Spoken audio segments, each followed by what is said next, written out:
Desa Pait, Kecamatan Kasembon, Kabupaten Malang, merupakan salah satu desa yang memiliki beragam keunikan dan kekayaan alam. Wilayahnya yang asri dan dekat perbukitan menjadikan Desa Pait sebagai desa dengan sumber daya alam yang melimpah.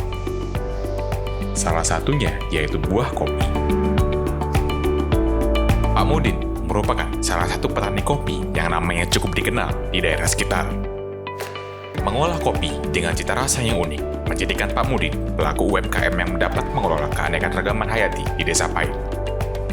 Wilayah Desa Pait merupakan basisnya tanaman kopi di daerah sini, yaitu kopi yang berada di pegunungan Desa Pait. Itu ada dua jenis kopi saat ini, itu jenis Excelsa sama Robusta. Berdirinya bisnis kopi ini sejak tahun 2018. Pada saat itu memang ada KKN, mungkin tahun itu dari Unmuh memberi programnya kerja KKN, yaitu tentang pengolahan kopi. Saya tertarik karena Desa Pait merupakan penghasil kopi yang sangat besar, sehingga saya sangat untuk mengangkat kopi Desa Pait biar dikenal dari wilayah lain. Ternyata setelah saya amati dan saya olah secara higienis, secara pengolahan kopi yang baik, teh merah yang baik, akhirnya memang kopi dari Desa Pait tidak kalah rasanya dengan wilayah lain. Sehingga saya mencari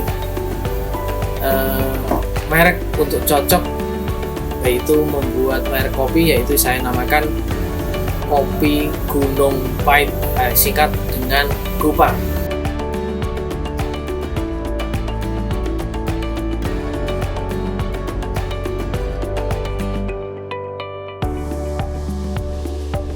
Awal proses pembuatan kopi, yang pertama kita mengambil petik yang berkualitas baik, yaitu petik merah. Setelah kita petik merah antara jam 7 pagi sampai jam 10 memang saat-saat waktu yang tepat untuk petik kopi yang merah. Setelah itu kita pilah antara yang kopi yang baik dan buruk, kita masukkan dalam bak air. Setelah kita masukkan dalam bak air, kita akan kelihatan antara kopi yang baik dan yang buruk. Kalau kopi yang baik, pasti dia mengendap di bawah di dalam air. Kalau kopi yang buruk, itu secara otomatis dia akan mengambang. Setelah kita bersihkan, kita cuci, yang mengambang kita sisihkan, yang kita pilih yaitu kopi yang mengendap di dalam air. Setelah itu kita cuci, bolak-balik kita cuci, akhirnya kita tiriskan. Setelah kita tiriskan, kita proses wait, yaitu fermentasi. Kalau kita dari bahasa wine, kita orang Indonesia, yaitu fermentasi. Kita masukkan dalam plastik selama yaitu kurang lebih 30 hari. Setelah itu kita keringkan. Setelah kita keringkan kurang lebih 1 minggu, kita akan keringkan. Sudah kering, kita kupas kulitnya melalui slab. Setelah itu terjadilah kopi proses wine atau fermentasi. Hasilnya bisa dibuktikan dengan kopi merek GUPA. Terus bagaimana ciri khas setiap kopi ini ya? Ciri khas dan perbedaan. Kopi memang punya ciri khas masing-masing. Kalau kopi Excelsa asli dari Desa Pait itu ada rasa lain daripada lain. Karena kopi Excelsa saya di bawah tegaan durian, sehingga rasanya ada mirip rasa durian dari Excelsa, hasil dari fermentasi. Kalau Robusta itu ada rasa agak gurih-gurihnya gitu, pahitnya tidak terlalu tajam. Kalau Excelsa ada kecut dan hampir mirip rasa durian Excelsa. Harapan kami ke depannya kita akan mengangkat petani-petani kopi Desa Pait biar terangkat namanya karena banyaknya petani kopi Desa Pait.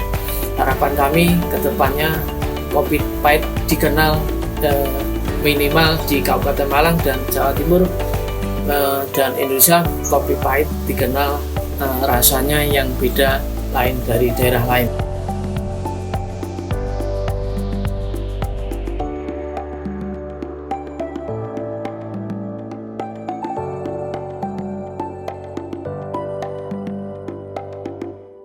Desa Pait juga memiliki camilan tradisional khas yang terbuat dari tumbuhan yang bertumbuh subur di kawasan hutan Desa Pait.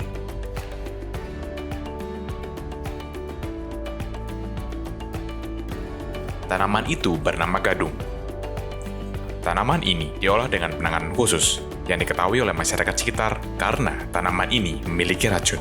Tetapi dapat diolah dengan sangat baik sehingga mampu menciptakan cita rasa keripik yang renyah dan sehat untuk dikonsumsi.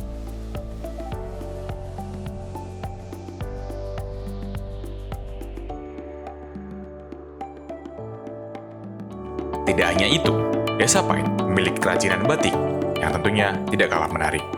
Batik itu diberi nama Batik Gamawani, memiliki keunikan tersendiri dan ciri khas yang mampu mengenalkan budaya Desa Pait. Awal dari keinginan kami, pertama kami dari pemberdayaan perempuan PKK Desa Pait, sebenarnya sudah lama berangan-angan ingin mengembangkan batik karena di wilayah Kecamatan Kasembon hanya ada di Desa Sukosari saja. Kemudian dari ibu-ibu alangkah bagusnya kita ada keterampilan membatik. Hanya sih belum, cuma awal dari kita mendapatkan pelatihan adalah 4 tahun yang lalu. Dan saat itu kita memang vakum terkait dengan keterbatasan dana, yaitu penyiapan narasumber, kemudian bahan dan lain sebagainya.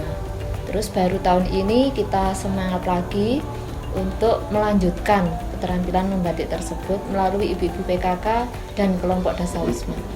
Untuk proses pembuatan batik di Desa Pait, yang pertama adalah canting atau lebih dikenalnya painting, yaitu melalui suatu alat dan lilin yang dipanaskan. Kemudian yang kedua adalah batik abstrak. Di situ tidak memakai painting, tetapi langsung pewarnaan dan beberapa metode sesuai dengan keunikan. Pertanyaan kelima, ciri khas dari batik Desa Pait ini apa? Ya.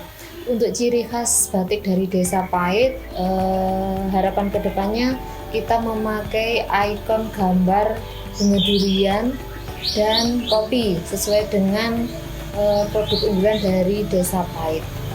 Kenapa? Sebenarnya dari gambaran awal adalah buah durian. Nah, dengan pemikiran yang bertahap, akhirnya kita memilih dari bunga durian saja dengan harapan keterampilan membatik di Desa Pait ini nantinya akan berkembang ke depannya. Pertanyaan terakhir, harapan ke depan untuk usaha batik Desa Pait ini apa? Harapan kami ke depannya adalah terkait dengan pemberdayaan perempuan dan UMKM, bahkan nanti bisa membantu lebih memberdayakan keterampilan di ibu-ibu, sehingga tidak hanya kelompok yang selama ini masih berdiri kan hanya 14 anggota di dalam kelompok tersebut. Harapan kami adalah semua dusun nanti bisa mengikutinya sehingga bisa dikembangkan di wilayah dusun masing-masing.